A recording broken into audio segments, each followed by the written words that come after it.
Welcome you all. आज हम ये सेशन में डिस्कस करेंगे different terms related to the phylogenetic tree such as plesiomorphy, epomorphy, synplesiomorphy, synepomorphy, homology, divergent evolution, analogy and convergent evolution। तो हम इस topic को डिस्कस करने से पहले हाइपोथेसिस क्या होता है एंड हाइपोथेटिकल आंसेस्टर क्या होता है एक बार डिस्कस कर लेंगे। हाइपोथेसिस का मीन होता है इमेजिन करना और अज्यूम करना। देयरफॉर हाइपोथेटिकल आंसेस्टर इज अज्यूम्ड आंसेस्टर और इमेजिन्ड आंसेस्टर। तो हाइपोथेटिकल आंसेस्टर क्या होता है आप लोगों को मैं इस इमेज के द्वारा बताना चाहता हूँ। आप है, आपका फादर है, आपका ग्रैंडफादर है। आपका ग्रैंडफादर कैसा है आप लोगों को पता था। आपका ग्रेट ग्रैंडफादर कैसा है आप लोगों को थोड़ा थोड़ा पता था। लेकिन आपका ग्रेट ग्रैंडफादर का फादर कैसा है आप लोगों को पता है क्या? नहीं पता है। तो उसे ही हम मानेंगे हाइपोथेटिकल एंसेस्टर। इसे हमें पता चलता है कि हाइपोथेटिकल एंसेस्टर का कैरेक्टर हाउ हमारा ग्रेट ग्रैंडफादर का कैरेक्टर ऑलमोस्ट ऑल सेम हो सकता है, 90% सेम हो सकता है। वही चीज हम इस इमेज में एक बार समझेंगे। ये एक हाइपोथेटिकल एंसेस्टर है। इसमें से पहले निकल के आया ऑर्गेनिजम्स और पहले इवॉल्व हुआ ऑर्गेनिजम्स है प्रोजीमियंस। तो इसे हमें पता चलता है कि हाइपोथेटिकल एंसेस्टर का कैरेक्टर और प्रोजीमियंस का कैरेक्टर ऑलमोस्ट ऑल 90% सेम हो सकता है। तो अभी हम डिस्कस करेंगे different terms related to the phylogenetic tree. उसमें से पहले वाला है प्लीजियोमॉर्फी। आपके लिए मैं यहाँ एक कोड दिया हूँ। सिन मतलब सेवरल, प्लीजियो मतलब पुराना वाला कैरेक्टर, एफओ मतलब नए आए वाले कैरेक्टर्स। तो अभी हम पहले डिस्कस कर लेंगे प्लीजियोमॉर्फी के बारे में। एक हाइपोथेटिकल एंसेस्टर है, एक रिसेंटली इवॉल्व्ड डिसेंडेंट है। ये हाइपोथेटिकल एंसेस्टर में वन पेयर ऑफ लेग्स था and one pair of hands था। जैसे ही कैरेक्टर्स इस रिसेंटली इवॉल्व्ड डिसेंडेंट में भी है ना, तो वही हमें प्लीजियोमॉर्फी बताता है कि presence of ancestral character in the descendant is the plesiomorphy।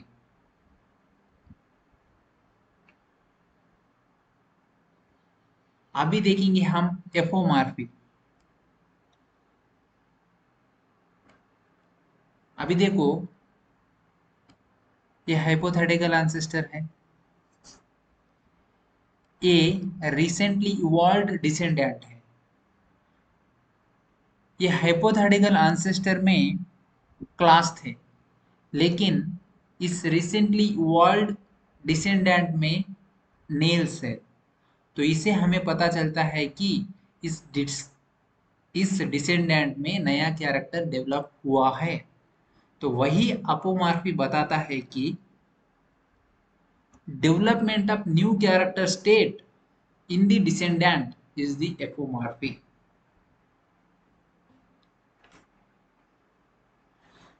अभी देखेंगे हम सिन प्लीजियोमॉर्फी। सिन मतलब इन सेवरल, प्लीजियोमॉर्फी मतलब पुराना वाला कैरेक्टर, पुराने वाला characters in several descendant is the symplesiomorphy. अभी देखो, ये हाइपोथेटिकल आंसेस्टर था, इसमें one pair of leg and one pair of hands है। यहाँ पे देखो सेवरल डिसेंडेंट है, इसमें भी one pair of legs and one pair of hands है ना, तो वही हमें सिम्प्लिजियोमॉर्फी बताता है कि presence of ancestral character state in several descendant is the symplegomorphy, or ancestral character state is shared by several descendant is the symplegomorphy। अभी हम देखेंगे सिन एपोमॉर्फी। सिन मतलब इन सेवरल, एपोमॉर्फी में नया वाला कैरेक्टर। अभी देखो, ये सेवरल ऑर्गेनिजम्स है, इसमें नया वाला कैरेक्टर्स है हेयर्स, लेकिन ये कैरेक्टर हेयर कैरेक्टर नहीं था हाइपोथेटिकल आंसेस्टर में। तो वही हमें सिनएपोमॉर्फी बताता है कि development of new character state in several descendant is the synapomorphy, और new developed character state is shared by several descendant is the synapomorphy. ये हो गया सिनएपोमॉर्फी। अभी हम देखेंगे अटोपोमॉर्फी। इस फाइलोजेनेटिक ट्री को देखो, इसमें खाली एक ही ऑर्गेनिज्म ह्यूमन बीइंग बात कर सकते हैं। ये दूसरे वाला बात कर सकता है क्या? नहीं कर सकता है। तो अटोपोमॉर्फी वही बताता है कि distinctive derived traits in a given taxa is the autapomorphy। अभी हम देखेंगे होमोलॉजी। पहले आप लोगों को मैं इस इमेज के साथ कनेक्ट करने के लिए देखता हूं। ये है सेवरल ऑर्गेनिजम्स का organs, that is four limb. इस ऑर्गन्स का स्ट्रक्चर देखो, सभी का स्ट्रक्चर सेम है। सभी में ह्यूमरस है, रेडियस एंड ऑल्ना है, कार्पल्स है, मेटाकार्पल्स है, फालेंजिस भी है। लेकिन इस सभी स्ट्रक्चर का डिफरेंट डिफरेंट काम है। देखो यहाँ पे फ्लिपर्स ऑफ सील पर स्विमिंग के लिए काम में आता है, विंग्स ऑफ बर्ड्स फ्लाइंग के लिए काम में आता है, four limbs of the horse running के लिए काम में आता है, ह्यूमन आर्म्स ग्रास्पिंग के लिए काम में आता है। तो वही हमें होमोलॉजी बताता है कि when organisms are structurally same but functionally different, this condition is known as homology। It is due to common ancestry or divergent evolution। Common ancestry होने के कारण सेम स्ट्रक्चर हो सकता है, डाइवर्जेंट इवोल्यूशन होने के कारण डिफरेंट फंक्शन हो सकता है। तो डाइवर्जेंट इवोल्यूशन क्या होता है हम एक बार देख लेंगे।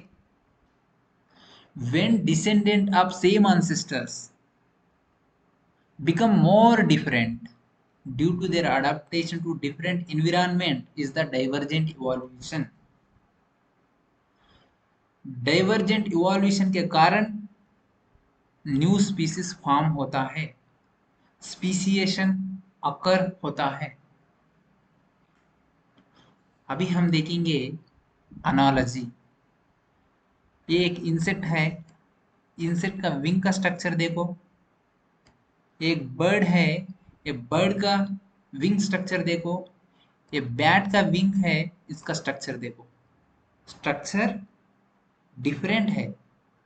इस सभी विंग्स का स्ट्रक्चर्स डिफरेंट है, लेकिन इस सभी विंग का फंक्शन एक ही है, वही फ्लाइंग करना। तो वही हमें एनालॉजी बताता है कि when organisms are structurally different but functionally same, this condition is known as analogy। it is due to convergent evolution। तो convergent evolution क्या होता है हम देखेंगे अभी।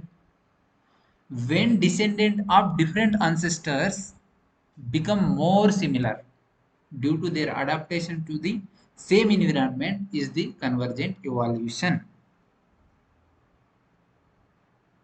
तो अभी हम देखेंगे होमोप्लासी क्या होता है. Homoplasy equal to convergent evolution ही है. Homoplasy is equal to convergent evolution. तो मैं आपको होमोप्लासी क्या है एक बार पढ़ के बताता हूँ. When two or more species developing same characters, though those are from different ancestor, this condition is known as homoplasy. Thank you. मुझे लगता है different terms related to the phylogenetic tree आप लोगों को समझ में आया. हम नेक्स्ट सेशन में देखेंगे different groups of organism such as monophyletic, paraphyletic and polyphyletic group. Thank you.